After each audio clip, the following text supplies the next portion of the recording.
విజయీభవ మహారాజన్. నన్ను సహస్ర ఘంట కవి నరసరాజంటారు.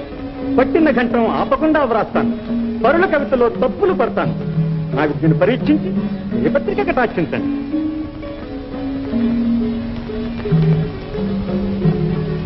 అయ్యా, తమరు ముందు ఘంటం పడతారా లేక తప్పులు పడతారా? ముందు ఘంటం పడతాను. పెద్దలు ప్రారంభించండి. సెలవా మహాప్రభు. రాయండి. మరుద్రుత తటస్థ శత్రుమండలి గళాంతరక్షరన్నవాస్తృగాపగాభిసారికా ధృతాంబుధి మరుత్పతిస్వరుచ్చతి క్రమత్రుటత్కుభృద్వర స్ఫురధ్వని ప్రవృద్ధ యుద్ధ పుంఖితానకార్భటి. రాజా, అయ్యా, తమకు అంతటితోనే జయపత్రిక అందదు. మరో శారదామూర్తి అందుకోవచ్చు. బాబా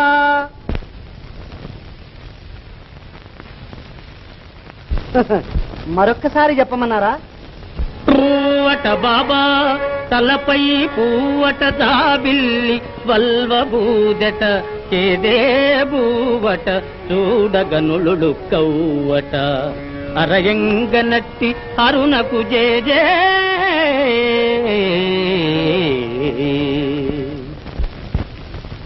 ఆగదన్నారుగా, ఘంటం ఆగిందే.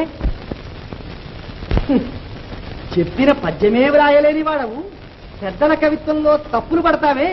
తెలియనివన్నీ తప్పులని దిట్టతనాన సభాంతరంబునన్ పలుకగరాదురోది పలుమారు పిశాచపు పాడెగట్ట నీ పలికిన నోట దుమ్ముబడ భావ్యమెరుంగవు పెద్దలైన వారల నిరసింతువా ప్రగడరాన్నరస విరసా తుసా భుసా. శాంతించండి రామకృష్ణ. జయాపజయాలు దైవాధీనాలు. వారు మనకు అతిథులు. మర్యాద చేసి పంపటం మన ధర్మం. వారు నిశ్చింతగా జీవించడానికి వలసిన ధనమిచ్చి పంపించండి.